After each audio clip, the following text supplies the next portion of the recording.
Welcome to RPG Book Club Movie Nights, the podcast where we watch a movie that has literally nothing to do with anything that we just did. Not even close. Just Bernard also likes this movie, and that's the theme tonight. I am Sam Allman. I'm Bernard. I like this movie. And I'm Trish. I actually like this movie. And so tonight we will be discussing Oscar 1991, starring Sylvester Stallone, directed by John Landis. Mm-hmm. And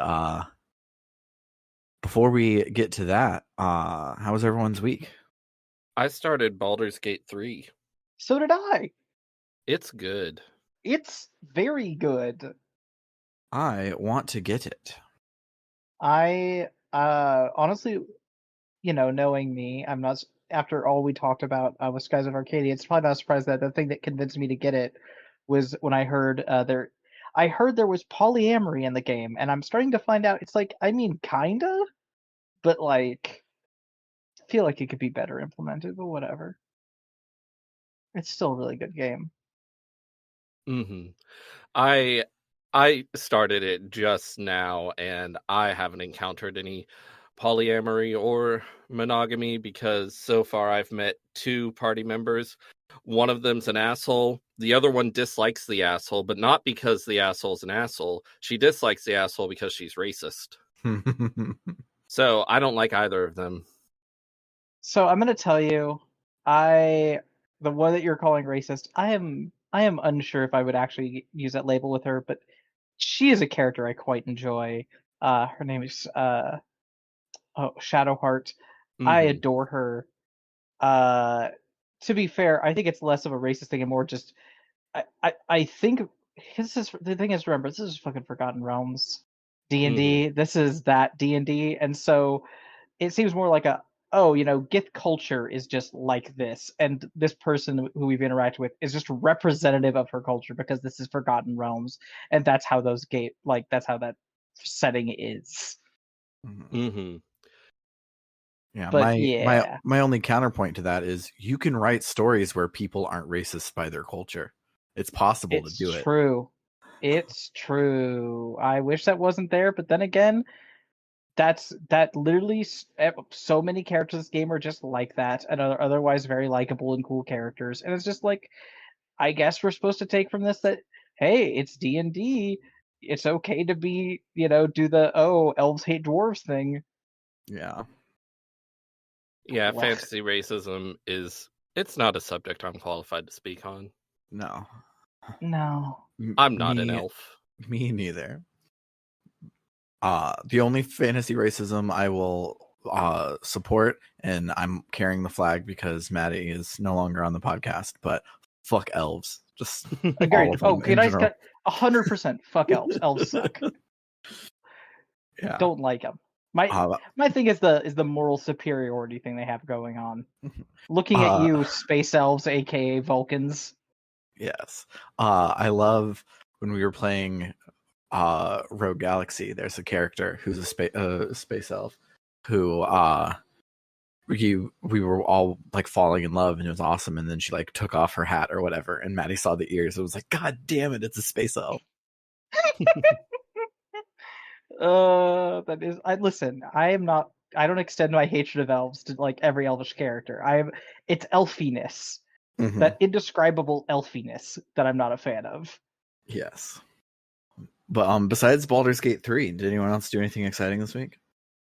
Been replaying Oracle of Seasons. Ooh. I'm on the final dungeon. It's a bitch. What else have I been doing?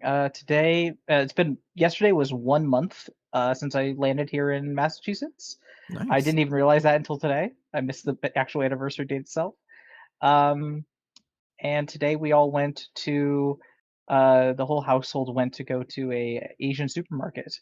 It was the first time we'd all gone out and done something together. It was really fun. Nice. I am the proud owner of a much smaller CRT television. My last one was really nice, but it was a 32-inch HD TV CRT, so it was 150 pounds. And I had one like that. Very unwieldy. So I gave that one to a friend, and I got one that's like a 19, 20 inch now, and it's crappy. So I love it, and I've been watching Dragon Ball Z on VHS on CRT, and it's been wonderful. Other than that, my room is not put together at all yet, and I should stop watching Dragon Ball Z on VHS, and I should finish unpacking. But here we are, because we are now 3 weeks here in the house, and my room is still in utter packing disarray. But you gotta get on that. I do, but now I have a TV that can play anime the way it's supposed to look. See, I don't have that problem, Sam, because I moved with just 2 suitcases worth of gloves, so there's nothing to unpack. Yeah, I did that when I moved to Wisconsin, and then within a week I got my first CRT, and then when that one died, I got the big one, and then when I got tired of the big one, I got this one. So I keep finding big, heavy glass boxes and keeping them with me. But yeah. What about you, Bernard? Besides Baldur's Gate, anything important? No. Yeah, this week kind of flew by for me. Yeah, same here. What also has flown by is the voting period for our next game. Oh, shit. Let me double check. I checked it like an hour ago, and the poll was not in a way where an hour worth of changes could affect it. But I'm gonna do my diligence and check. Here's how Paper Mario can still win. the next game of RPG Book Club shall be Super Lesbian Animal RPG. So, Woo-hoo! Yay! I don't know where we'll be stopping for our first episode, but we'll figure that out later. And where are we stopping, Trish? Oh, we are going to be stopping after the first proper dungeon, which ends when you meet the reoccurring villain of the game. I don't know if I should tell you his name, but yeah, he feels main villainish. I'll say that. Like you meet him, get past that bit, and you're done. Cool. Okay. So that's what we'll be doing next week. But this week, we will be talking about Oscar 1991, and we will do so after this brief break.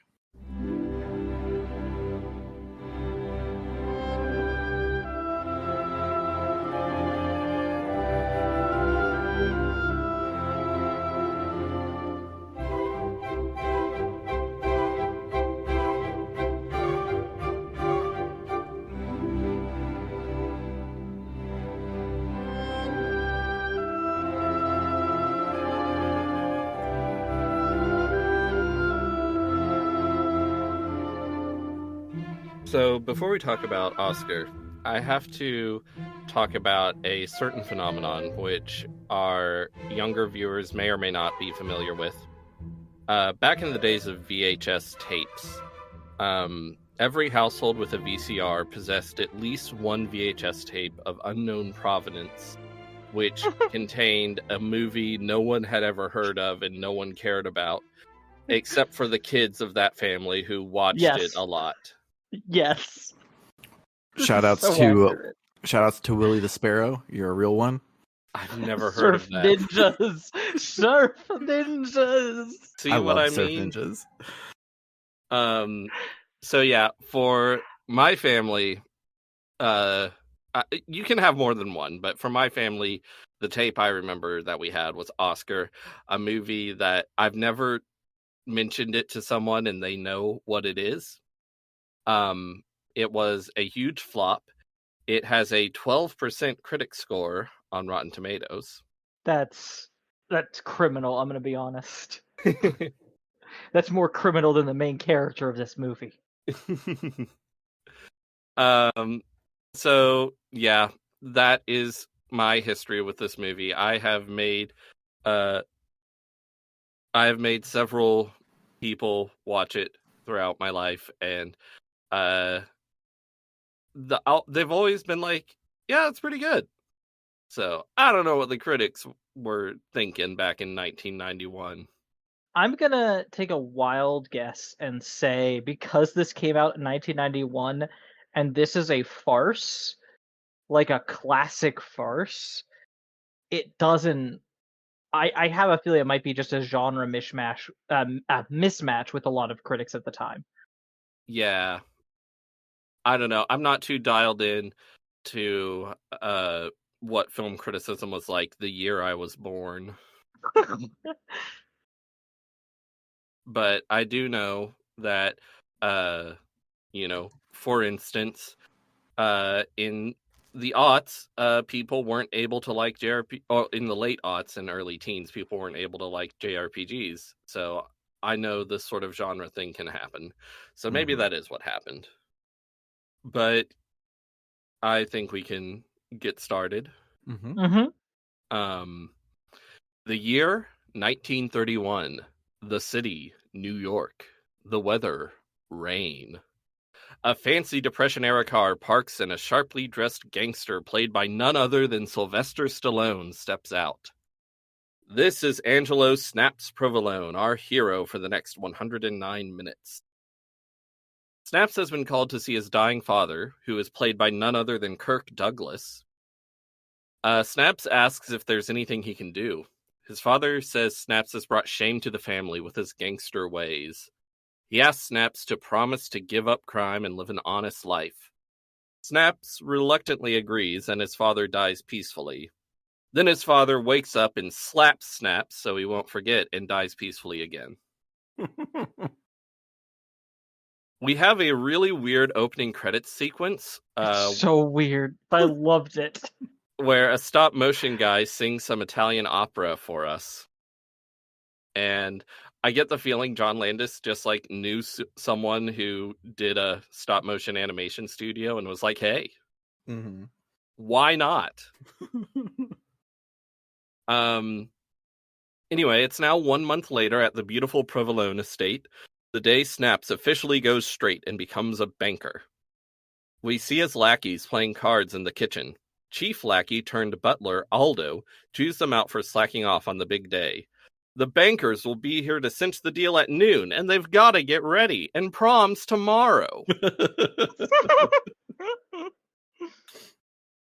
Meanwhile, a snivelly informant guy is informing rival gangster Vendetti that something's going on with the Provolone estate today.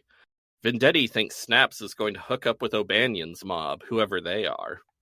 Vendetti tells the informant to let him know if he finds out anything else, and says they're going to observe Snaps.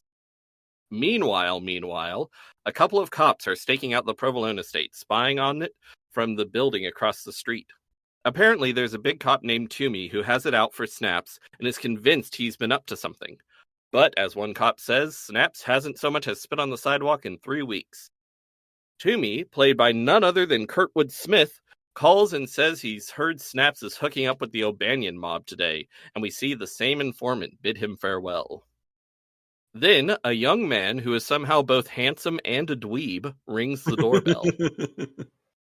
Aldo answers the door and identifies him as Little Anthony, Snaps' accountant. Anthony insists that Aldo wake up Snaps early, saying it's a matter of life and death. Aldo reluctantly rouses the boss, who says this had better be good. Anthony says that, with all due respect, he has come to ask for a raise.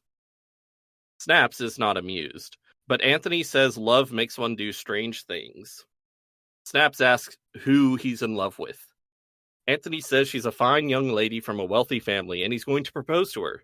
In order to give her the life she deserves, Anthony wants a $1,000 a month raise, which would be a huge raise for me a century of inflation later. So I'm like, damn. Snaps is not amused, but Anthony plays hardball and gets him to agree to an $800 a month raise. Snaps tells him to go propose. Anthony stands and says it is his honor to ask for Snaps' daughter's hand in matrimony. Snaps is not amused. After threatening Anthony, then calming down, Snaps says he won't let Anthony marry his daughter for her money. Anthony says he doesn't love her for her money, and he'll prove it by giving her his entire fortune once they're married. And I'm like, wouldn't it still be his if he did that?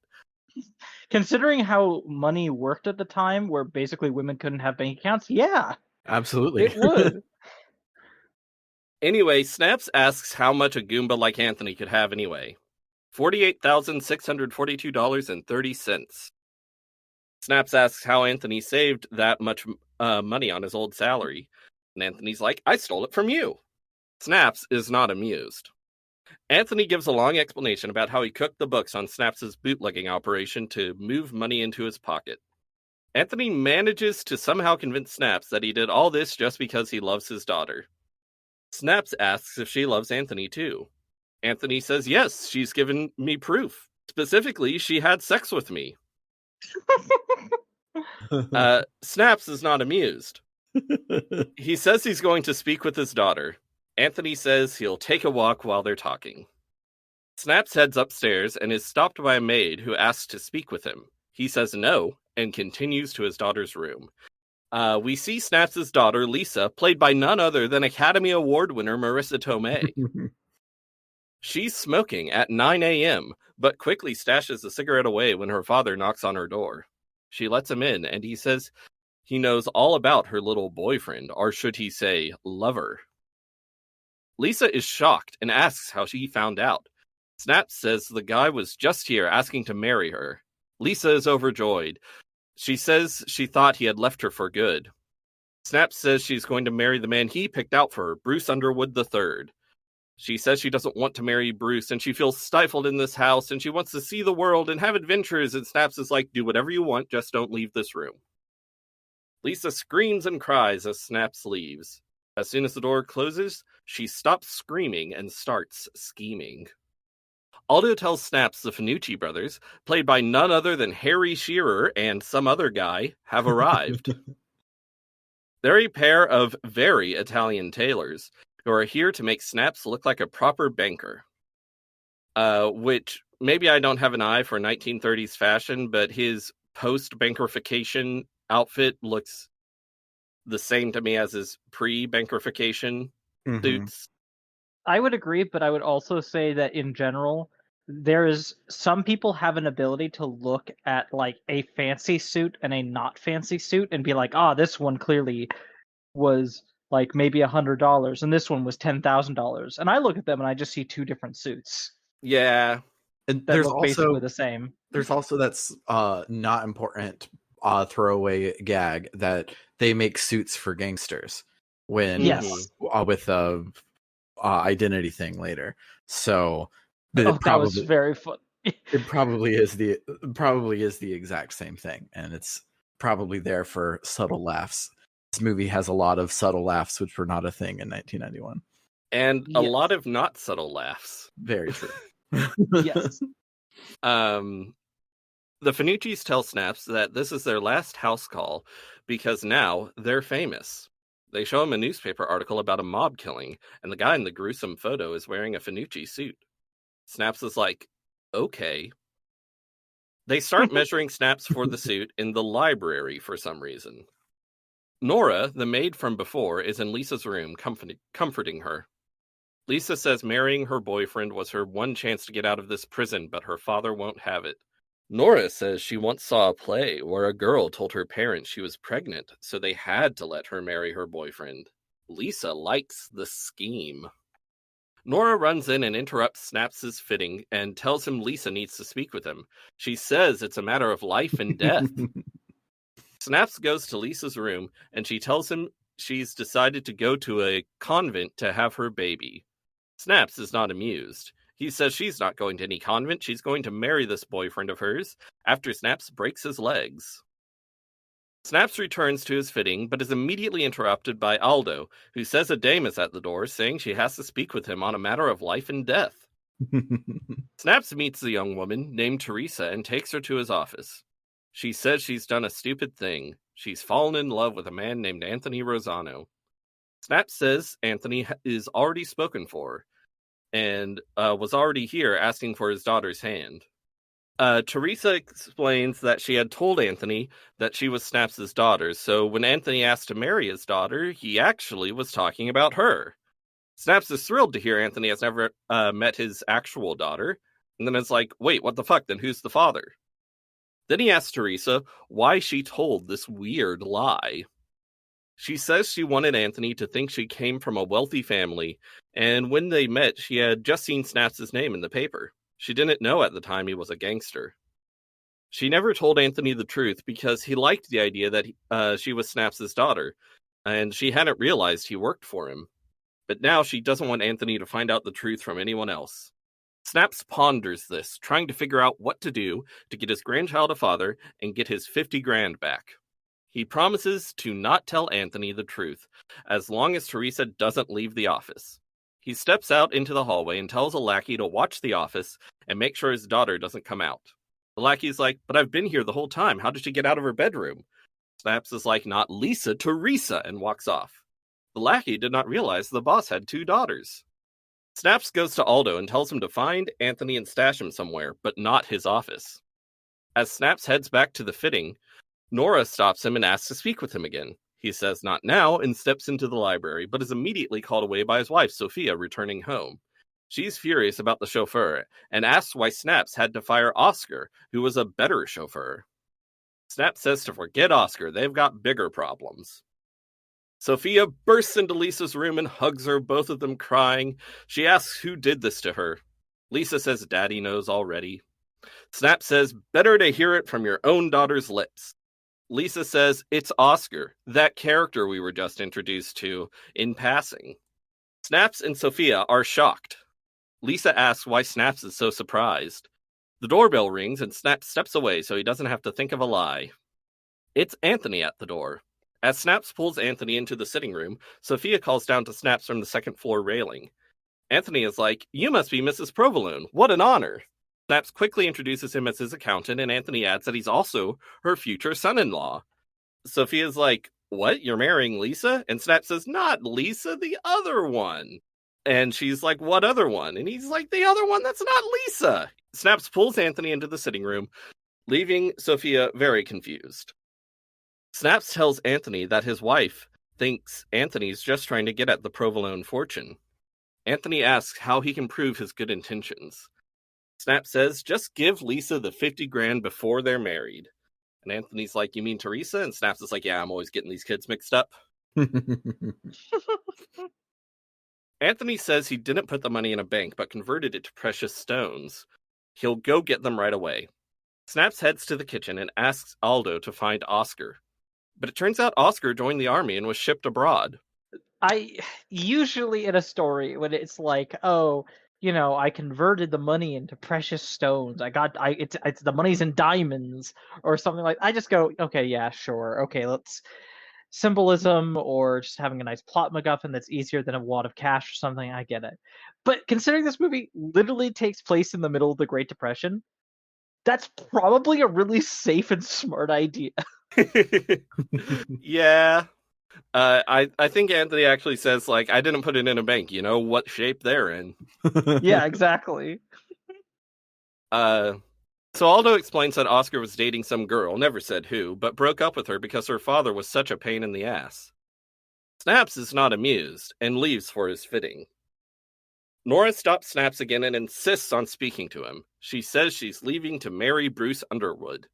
Snaps is not amused, but he can't stop her. She quits. He returns to his fitting, but Sophia enters the library to speak with him. She says they have to find Oscar, but Snaps says he's off the table. Sophia says the baby needs a father, but where will they find a husband for Lisa? They look at the Finuccis, who both insist they're already married. Sophia asks about that boy who was here earlier wanting to marry Lisa. Snaps says he didn't want to marry Lisa, he wanted to marry the other one who's not Lisa. Sophia is not amused and says she doesn't know what he's talking about, but if he loves her, he'll find their daughter a husband. We've been having cutaways to the cops this whole time, and they've been watching the activity at the Provolone estate and have called Toomey in. They see that Anthony's arriving again with a conspicuous black bag. Anthony steps into the library and Snaps sends the Finuccis into the hall. Anthony hands the bag to Snaps, who opens the bag and confirms its contents. Anthony makes to leave to propose to Teresa, but Aldo and Snaps stop him. Snaps tells Anthony that his daughter is pregnant. Anthony's like, "Teresa's pregnant?" And Aldo's like, "Teresa's pregnant? Who's Teresa?" Snaps is like, "She's my daughter." Snaps convinces Anthony to sign a statement declaring his intention to marry his daughter. Anthony does so on the condition that Snaps signs a statement declaring his intention to give his daughter the 50 grand upon her marriage to Anthony. It's a weird plot point. Anyway, Snaps grabs the bag and takes Anthony to his office where Teresa is waiting. He leaves them alone there, confident that he's outmaneuvered Anthony, and there's not an hour left in the movie. In the office, Anthony mentions the pregnancy, and Teresa's like, I'm not pregnant. Also, Snaps isn't my father. Anthony is not amused. He ignores Teresa, trying to figure out how to get back the money Snaps conned him out of, which he stole from Snaps in the first place. Teresa is frustrated by Anthony's materialism and runs out on him. Anthony chases after her, but she leaves the house and gets in a taxi. Snaps has finally finished his fitting with the Finucci's, but as he opens the library door, he sees a furious Anthony marching towards him. Anthony demands to speak with him, and Snaps sends the Finucci's into the hall. Anthony says Snaps must be pretty pleased with himself. Snaps says his father would be proud. He got his money back and no one got shot. Anthony reaches for the bag, but Snaps grabs his arm threateningly. Anthony reminds Snaps that he's going straight. Snaps says yes, but they're not. He points out the Finucci's, who are playing cards obliviously in the hall. Snaps says they're the most vicious contract killers in the country. One word from Snaps, and Anthony's dead. Which, like, we haven't brought it up a lot, but they are like very, very Italian softies. Like they are very silly. They are the least intimidating people in the entire world. So when he said, "Yeah, I got the Finucci's on retainer," it's so good. It's a good joke. It's such a good joke because, like a couple other jokes in the movie, if you're not expecting, which I was not expecting, that the newspaper clipping to come back like this, I was like, oh, that's good. Which the newspaper clip is a good setup because it's like a funny joke in isolation at the beginning of the movie. And then they use it again for another joke. So Snaps tells Anthony if it's the jewels he wants, he can have them, just marry his daughter. And Anthony says he's never even met her. Snaps says not according to the weird document you signed in which you didn't specify Teresa's name.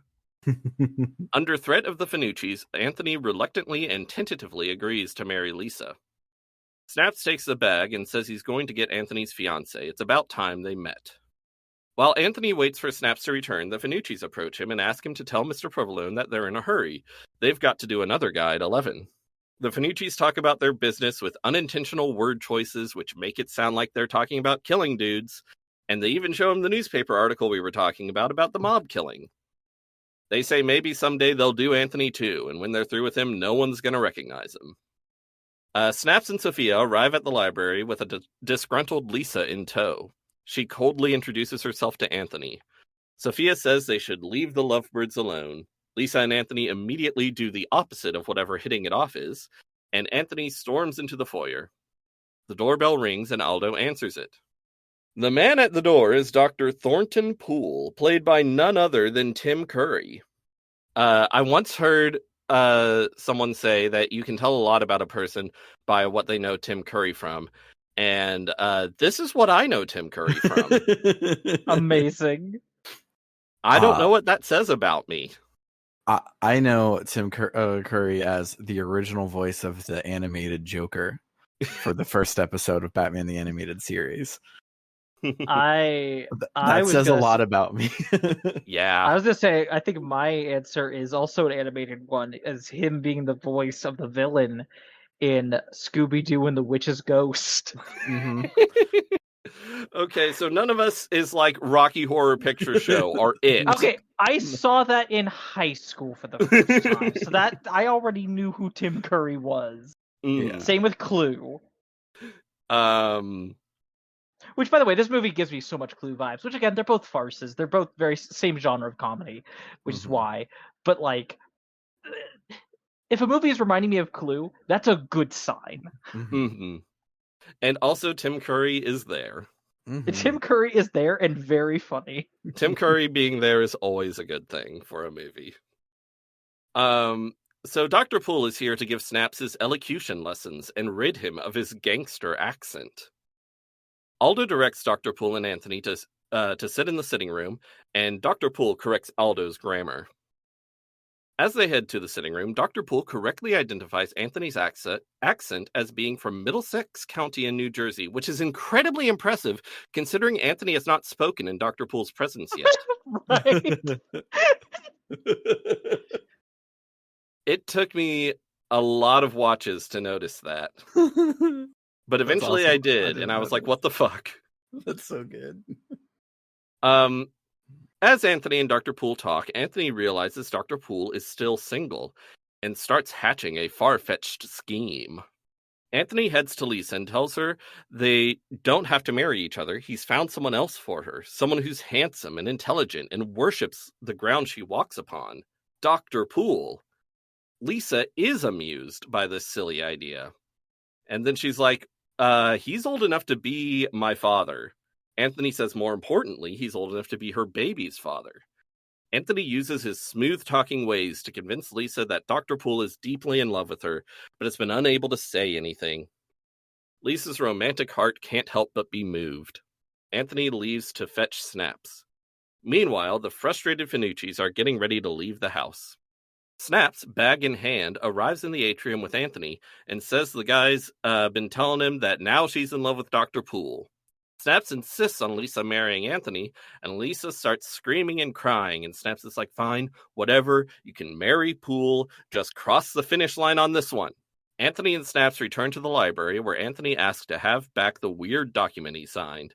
Snaps says no, he's keeping Anthony on the bench in case Poole doesn't work out. Snaps greets Dr. Poole and sends Anthony, who seems strangely serene now, away. Meanwhile, a priest arrives at the house and is admitted by Aldo. In the office, Dr. Poole and Snaps go through their elocution lesson. They're interrupted by Nora, who steps inside, sets down her conspicuous black bag next to Snaps's conspicuous black bag, and asks for her last paycheck. Snaps is not amused, but hands over the money. Nora grabs a bag and leaves. Snaps tells Dr. Poole his daughter wants to get married. Dr. Poole asks who the lucky man is, and Snaps says, "You are." Dr. Poole is like, what? I hardly know the girl. Snaps is like, let me sweeten the pot. There must be some dream you've got. Dr. Poole talks about his dreams of traveling to some healer to get his mother's gallbladder looked at and opening a linguistics school. Snaps says all of Dr. Poole's dreams are right here in this bag. He opens the bag and dumps it on the desk. A bunch of women's undergarments fall out. Neither Snaps nor Dr. Poole is amused. Snaps rushes out the door calling for Nora, but her taxi is already driving away. Amazing that these bags got swapped so easily when you'd think they'd have noticeably different weights. Mm-hmm. You'd think. You would, but that's some heavy underwear. It was the 1930s. A lot of underwire. Snaps re-enters the house, cursing, and tries to walk back the curses when he sees the priest waiting for him in the foyer. Sophia appears and says the priest is here to collect for some fund or other. The priest says, by the way, congratulations on your daughter marrying Bruce Underwood. And Sophia's like, actually, she's marrying a nice Italian boy named Anthony. Snaps is like, actually, she's marrying Dr. Poole. Sophia yells, Dr. Poole? And Dr. Poole pops over the railing and says hello. Snaps orders him back in his office. Snaps desperately tries to explain everything to Sophia and the priest, but it's not working. And that's every time he tries to explain the plot of this movie. Snaps says it's one of those mysteries in life you have to accept on faith. He marches off and calls Bruce on the phone in the library. He explains that Nora took the wrong bag and asks Bruce to send someone around to bring back the bag. Meanwhile, Nora appears at the door. Aldo lets her in, and she says she came to return this bag and collect her own, which is very honest of her. Oh, she said she couldn't open it. She went to use her key to open it, and it wouldn't open, so she figured she must have grabbed the wrong bag. Oh, yeah. But everyone's able to open every bag. Yeah, no, it's true. The rest of the time, that plot point doesn't happen, but they at least say something here. Yeah, they try. They try to make this movie make sense. They really do. So Aldo swaps the bags and sends her away. Meanwhile, Dr. Poole and Lisa awkwardly have tea in the atrium. They quickly realize they've both been duped. Neither of them has feelings for the other. Lisa asks if he heard she was pregnant, and he was like, "What? You're pregnant?" And she's like, "No, that was just a lie to get out of this house because I hate my dad." And Dr. Poole says he knows what she's going through. His own mother can be so possessive. They bond over having annoying parents and quickly hit it off. The doorbell rings and Snaps opens the door. It's Anthony. He says he's lost everything, the jewels and Teresa. He says he's grown attached to the jewels and would like to buy them back for $50,000. Snaps is like, "Yeah, I totally have the jewels right here. But how'd you get another 50 grand? And Anthony says, I stole it from you."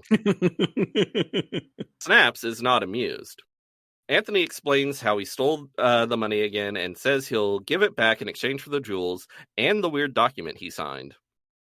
Snaps, who thinks his bag contains the underwear, but it really contains the jewels, agrees to these terms. Anthony retrieves a conspicuous black bag from his car containing $50,000 in cash. He exchanges bags with Snaps and also takes back the weird document. Anthony steps outside, thinks to check the contents of the bag, and finds it does in fact contain the jewels. Sophia calls Snaps up to his office to talk. Snaps hands the bag with the cash to Connie, one of the lackeys who's been here the whole time, but hasn't really been plot relevant yet, and tells him to stash it in the library and not take his eyes off it. In the office, Sophia tells Snaps that she called a maid service to get someone to replace Nora, and to be nicer to this new maid because it's hard to find someone willing to work for him. Meanwhile, in the library, Connie catches a glimpse through the window of Lisa and Dr. Poole being all lovey-dovey in the atrium. Being apparently a hopeless romantic, Connie leaves his post to watch them. Meanwhile, the Underwoods' chauffeur rings the doorbell and is greeted by Aldo. The chauffeur says he was sent to return Mr. Provolone's bag and retrieves Nora's bag, apparently unaware that Nora had already made the exchange. Aldo's like, "Okay, I think he stashed it in the library." He heads into the library and swaps the bags, and he and Connie never even see each other. Connie returns to his post and watches the new bag. Aldo sends the bag away with the chauffeur.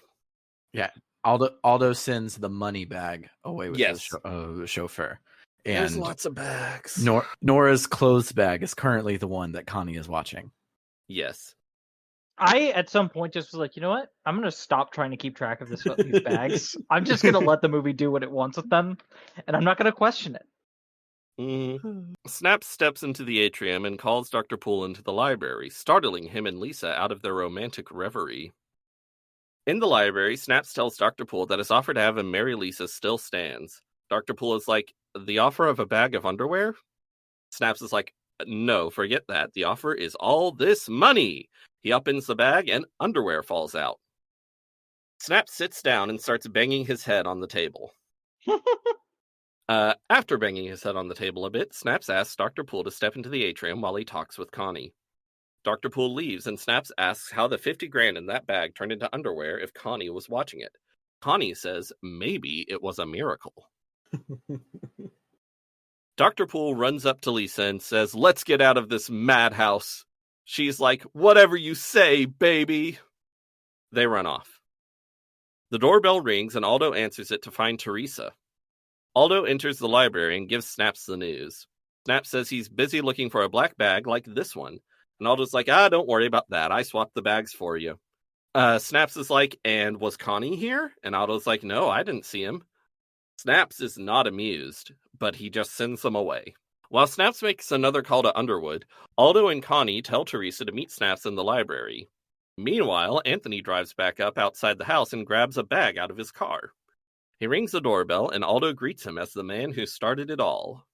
Snaps finishes up his call with Underwood and asks Teresa what she's doing here. She says she regrets walking out on Anthony, has been looking for him everywhere. And Snaps is like, "Yeah, good luck with that. I got shit to do." He opens the door to the sitting room and sees Anthony there with a bag. He closes the door and tells Teresa he may know where Anthony is, but she has to wait here and not leave. Snaps grabs the bag from Anthony, who puts up no resistance. He says Snaps can have the jewels. He's realized they're worthless to him now that he's lost Teresa. Snaps is like, Teresa's in the library and she's crazy about you.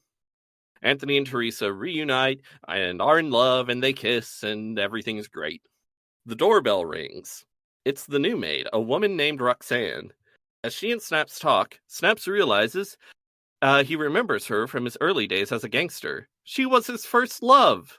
Snaps asks whatever happened to her. She just disappeared on him. She says she didn't think she was in the best atmosphere to raise her baby. Snaps is surprised to hear she has a baby. Roxanne says she's grown now and is marrying a successful accountant. And yes, things start moving a little fast here. Her daughter Right? is in fact Teresa. And yes, in a very stupid plot twist, Snaps is in fact Teresa's father. Listen, it's stupid, but I love it. Yes. This movie abandoned Sense Make a while ago. Yes. Roxanne apologizes for never telling him. She lost touch after her father sent her to a convent. She cries and Snaps comforts her, and Sophia appears and is like, "What the fuck is going on?" And everyone's like, Sophia leaves. Snaps has Aldo call in Teresa and Anthony, and they tell them the stupid plot twist that just happened. They share a sappy scene, and then Lisa and Dr. Poole run in and announce they're getting married. Everything worked out in the end. Meanwhile, the bankers finally arrive and walk in on Snaps trying to explain the recent plot developments to Sophia. Snaps tells everyone to wait here while he deals with the bankers. Meanwhile, the cops and the informant separately both see the bankers arrive and assume they're the O'Banion mob. Toomey says they're moving in on Snaps now. The informant tells Vendetti, who says they're moving in on Snaps now. Snaps meets with the bankers, but Anthony reviews the contract and finds they're trying to swindle him. Before the bankers can talk their way out of this, the cops bust in. While Toomey names off what members of the O'Banion mob each banker must be, Nora arrives in the foyer and swaps out the bag, which has been sitting there unattended. Toomey has, at this point, reviewed the bankers' papers and realizes they may just be legit. He orders the men to find the bag and says Snaps must have been laundering mob money through their bank. The black bag is retrieved and handed to Toomey. He upends it over the table and a bunch of underwear falls out. Toomey runs out of the house humiliated. Snaps tells the bankers to fuck off. Outside, the press is giving Toomey a tough time for his nonsense. Then Vendetti drives up, then Toomey catches Vendetti, and I'm like, does Vendetti exist entirely to give Toomey, everyone's favorite character, a happy ending? Like, no scene with Vendetti is important at all. Anyway, back inside, Snaps states his intention to go into business for himself and make Anthony his chief financial officer. He tells his lackeys that they're back in business or whatever, and he looks up to the sky and says, "Sorry, Papa, I did the best I could." We cut to the double wedding ceremony of Lisa to Dr. Poole and Teresa to Anthony. But some guy bursts in and yells, "Stop!" The priest is like, "Who are you?" And he says, "I'm Oscar." 1991. Snaps orders his men to get rid of him, and they pick him up and carry him out in a weird Looney Tunes way. Oh, he's gonna die. He's gonna take a long walk off a short pier. The grooms kiss the brides. The end. Yay. So, yeah, let's listen to The Barbers of Seville, and then we'll talk about our memorable moments. Della città l'arbor la la la la la la la la la presto battega che le già presto la la la la la la la la la ah che bel vivere che bel piacere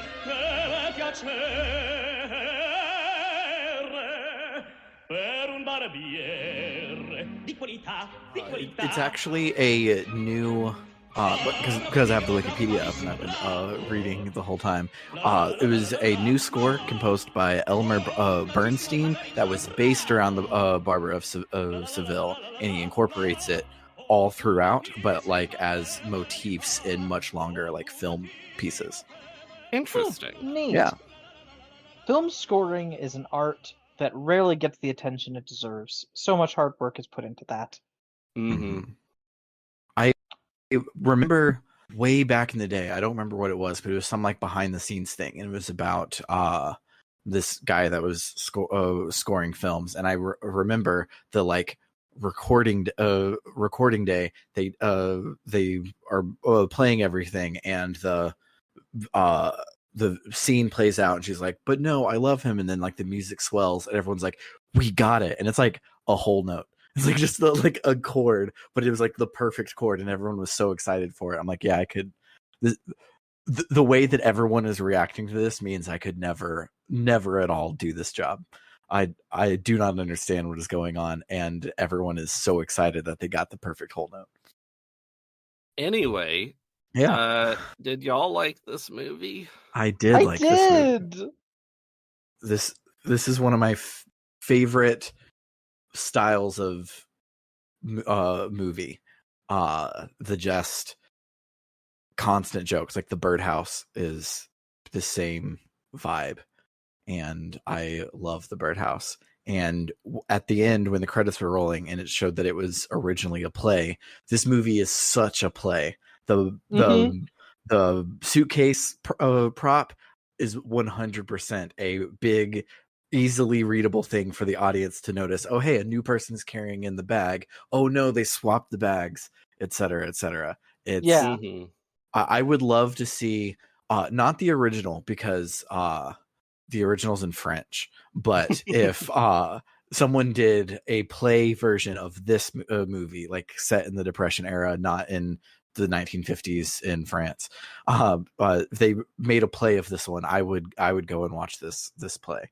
Apparently the play also is not about a gangster, but about an industrialist, which makes me just be like, I mean, yeah, just making him a capitalist and treating it the same way you would treat a gangster would be very funny.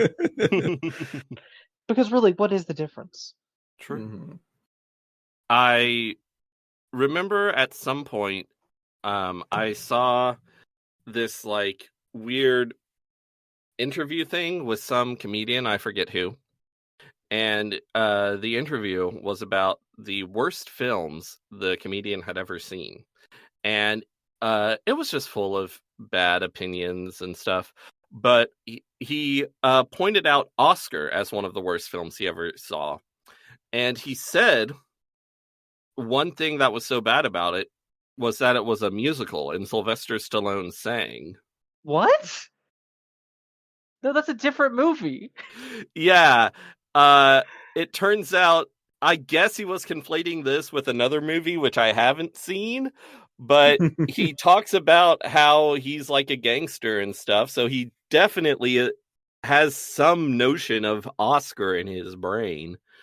And they're like, and in the video, they're like showing clips of Oscar. And I'm like, whoever was looking for the clips must have been like, why can't I find any clips of him singing to put in this to demonstrate when he sings? So yeah, that was a shit interview. Fuck that guy who I don't remember who it is. I just found a fun fact from his Wikipedia page. Oscar was released on VHS on September 11th, 1991, 10 years to the day prior to the September 11th terrorist attacks. Also, wow, it received a Blu-ray release in 2018, which I didn't realize films like this got Blu-ray releases. I think making Blu-rays has gotten quote-unquote cheap enough. Like, we're starting to see like bargain bin Blu-rays the way that we see bargain bin DVDs nowadays. And so I think a lot of people are like, oh, hey, no one has the Blu-ray rights to Oscar, and do it, and then somebody will remember it from the VHS days and we'll get a couple bucks. Mm-hmm. I'm starting to see a whole bunch of them where you look at its like home media releases and it's like 1991, then as soon as DVD came out in like 2003 and stuff, and then nothing for 15 years, and then started happening in 2018 when Blu-rays are a lot older than that. It's just a thing that's happening at the death of physical media. Mm-hmm. Sorry to transition away from the topic point, but I think my memorable of this movie, the biggest one, is being 3/4 the way through this movie and it only hitting me then that this movie is called Oscar and it is named after a character who does not show up until the end of the movie, Mhm. and not even in a waiting for Godot sense of like, oh, the whole movie's about waiting for this person. No, I don't think he gets referenced until like an hour into the movie. Yeah, he's not even referenced for a while. Yeah, and it's like this. Why is the movie called Oscar? That is one of the mysteries I pondered as a child. Mhm. It's probably trying to do waiting for Godot sort of things because it's French and they're building up who is this Oscar that everyone keeps talking about, and he's nobody, Well, and he dies the moment we meet him. The French are mysterious, and we cannot hope to hope to understand their ways or feel pronounce like their words. even though it was premiered in French, wasn't Waiting for Godot originally? Yeah, it's written by an Irishman. Oh, I don't know. I wasn't saying that one was French. I was saying this movie was Okay, French. I was saying French filmmakers of the 1960s Okay. were busy making films start to be good again by doing a lot of weird shit, and so they were probably doing calling it Oscar and talking about him a lot to build him up to then kill him the moment you see him as a funny mystery thing. There were lots of gags I didn't mention because holy shit, trying to write a summary of a comedy of errors where the joke is how complicated things get is a nightmare. But there's lots of good gags. Probably a lot of my summary sounded just like, and then some dumb shit happened, and then some dumb shit happened. But there's jokes in there. There are jokes in there, and they're good. They're so mostly good ones. Honestly, I think a lot of them are strengthened by, and this feels so weird to say, because I feel like over time, Sylvester Stallone's reputation has not been great, but like as an actor specifically. I mean in other ways too, probably, but I know specifically as an actor, a lot of people aren't. He's not exactly regarded as one of the greats, but I think he did a really good job selling the comedy in this movie. I think a lot of the comedy in this movie works because he is doing a good job at portraying this main character who is this weird combination of like wily trickster and the most put upon man in the entire world. Mm-hmm. The running joke of like him trying to be like, yeah, we're clean now, we're not gonna be gangsters anymore, and his underlings constantly pulling out guns and threatening to kill people, and him having to just be like, the bit where he's disarming one of his dudes, and it's just a pile of weapons, including a stick of dynamite with a little like a clock on it. I couldn't believe it. That was the exact movie that it went from like just a farce to a Saturday morning cartoon for me. I was like, oh, the rest of the movie, like anything can happen and I'm on board. Mm-hmm. Yeah. You put that at near the beginning of your movie, and who even cares that the bags would weigh different? Yeah. So as we mentioned, it has an 11% approval rating on Rotten Tomatoes, but notably, Siskel and Ebert loved the crap out of it. Said the first reel was disastrous and sucked, and I agree. The first beginning of the movie, Stallone takes a little getting used to in his delivery, but very quickly, basically by the time you meet Lisa to the end of the movie, is just 10 out of 10, and so. Specifically, Siskel gave it a 3 out of 4 stars, but then on their TV show, they gave the film 2 thumbs up. Nice. So. That's wonderful. You love to see it. Mm-hmm. Yeah. The reason that Siskel and Ebert became such a big thing is because they have good opinions. Usually their reviews are actually good. Mm-hmm. Like, I don't always agree with what Ebert said, but if he said something about if he liked a movie I didn't like, then that would be enough for me to revisit it and try it again. Yeah, this movie was just fantastic. I consider it to be both a hoot and a holler. I would second that motion. I would agree. It's a fun time. Again, I compared it to Clue. It's an enjoyable movie. I really enjoyed this. I would show this to other people. In fact, my girlfriend who I'm living with now, she is Italian, and part of me was like, I really want to show her this movie to see how she, because she's like, I mean, like a lot of people are Italian, but her family's like, they're Italian. Also, this movie, like the big one place where everything takes place is beautiful, and the costumes are beautiful. Mm-hmm.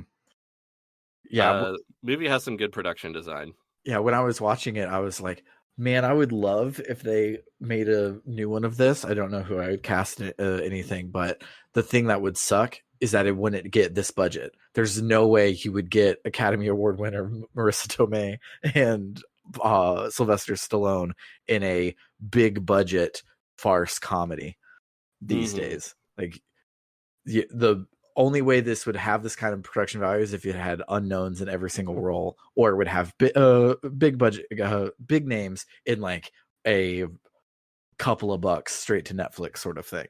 And those are the only ways we get comedies anymore, which sucks. Yeah. Every time I watch a VHS era movie, basically at all, I get really sad that mid-budget movies have died. Mm-hmm. Yeah, the film industry sucks right now. It really does. It's the kind of thing that the fact that, you know, 2 of the 3 major guilds being on strike, it's like, yeah, I hope you burn this place to the ground. Mm-hmm. Yeah. I want it all to change, and I don't know if it's possible for it all to change. We can, you know, hope it does. Yeah, because like I really love Dropout TV, but Me too. I would not want every Oscar in the world to be replaced with Dropout TV. No, I wouldn't either. It is a new, cool, interesting thing to watch, but it is a premium version of like YouTube series. Like Cut is a similar type YouTube show to the things that are on Dropout, and this is like a premium version of that. It is not a replacement for Hollywood at all for film adaptations of French farce plays. Yes. Mm-hmm. Directed by the guy who directed fucking The Blues Brothers and Thriller. Yeah. What a weird movie this movie is. It's really so is. weird. Again, the opening claymation or stop motion, whatever it was, sequence of the opera singing is just it's so weird, but in retrospect, it fits the tone of this movie very well. Mm-hmm. Mm-hmm. I wonder if a lot of film critics in 1991 were just like, that's weird, that very long opening credits sequence, and then they were like, and the beginning of this movie is moving kind of slowly. And then they were just like, yeah, I've formed my opinion. Mm-hmm. I'm not even going to wait until Marissa Tomei and Tim Curry show up. But according to John Landis, her first movie was Oscar, but that is not actually true. It was her first movie? Marissa Tomei's. Yeah, it's her 4th movie, it looks like. But still, basically, hot, fresh, unknown actress Marissa Tomei kicked off her career in Oscar 1991. Wild. And then the next year she got an Oscar, and it was a weird thing. Mm-hmm. So crazy. But yeah, she's great. Yeah. Yeah. This movie owns, and everyone should watch it. It is. They should. It is legally available on Amazon Video for like $4. But it's also available in other places. If you are so inclined. But I highly recommend everyone watch it. If you go back in time to when they would have those huge bargain bins and dig through one long enough, you might find a DVD of this. You're literally describing the hellscape I worked in for 3 years. God, I worked at Trish backstory. I worked at a Kmart for 3 years, Oh gosh. which was hell. And because I was in the electronics department, at least to start with, while there was still an electronics department, I would like be kind of in charge of those bins throughout the store. And at one point, there was a movie in the bins that we could not sell because it wasn't like, I don't know how it ended up there, but it wasn't in our system. It wasn't a product we were selling. It was just this random movie that somehow ended up among everything else, and it just kept moving between bins. It just, I don't know how it kept getting back in there. It was just so weird. Maybe that's where these movies come from. They come from the bins. They just are formed in the bins. In the bins. So one final weird thing about Oscar, its film poster is Stallone hanging dramatically from like a clock because he's running out of time, but otherwise it makes no sense why would be hanging from a clock. So I was like, oh, it's a reference to Cliffhanger, which is a movie that comes out 2 years in the future. Why the hell is Sylvester Stallone hanging from a clock on the cover of Oscar? The bankers are gonna be here at noon. Also, I think it's a reference to a silent film that I forget the name of. Maybe so, but yeah. I'm pretty sure there's a silent film where someone hangs from a clock. I mean, there were a lot of films. Probably one where someone hangs from a clock. But yeah, anything else to say before we wrap it up? I'm glad y'all liked this movie. It would have been embarrassing if y'all didn't. Yeah, I listen, I get the feeling showing people a movie that has that deep personal, feeling to you and worrying if they're going to like it or not. I understand. Yeah, I showed one of my favorite movies to this girl I was dating on our first date, and halfway through we paused it to talk, and she asked if we could not turn it back on, and then she messaged me the next day to say that it wasn't working out and that she wanted a break. So definitely the opposite has happened here. Wonderful. Yeah, So and that's Sam the and I movie I'm will going to be continue showing you dating. guys this year. Yes. Wonderful. But yeah, that'll do it for the week. If you like what you heard, you can head on over to www.rpgbook.club, where you can donate and help us pay for hosting costs, game costs, and various subscription costs. In return, you can join one of 3 tiers. The Gadabout tier is for everyone who pays $1 or more a month. This lets them get access to the Tales of Podcastia and Book Club no Kaseki episodes a month before everyone else, and lets you vote on the polls like the one that ended today. Then we have the Warrior tier, which is for everyone who pays $5 or more a month, and they also get their name shouted out at the end of every episode like this. Shoutouts to Frost Terror, Dragon Slayer 19, Cerebral Wind, Floris, Kaldron, Freddie Rodriguez, Aaron 524, Jfro Prime, and Doho. And then finally, the Luminary tiers for everyone who loves us so much they pay us $20 or more a month, and they also get a 1-sentence shout out to make me say whatever they want. So shout outs to L Tantif, who wants you to critical-distance.com, an aggregator for games criticism and journalism. Shout out to William Tiller, who wants you to check out rpgamer.com, a game review website by people like us for people like us. And shout out to Vimk, who says, play The Legend of Legaia. It's that PS1 RPG everyone confuses with Legend of Dragoon. And also shout outs to Carr, who's a dentist, so he's not shouting out a URL, but rather your own mouth. And he says to brush your teeth twice a day, most importantly, the time right before you go to bed. For RPG Book Club, I have been Sam Allman. I'm Bernard. And I'm Trish. Toodaloo, folks.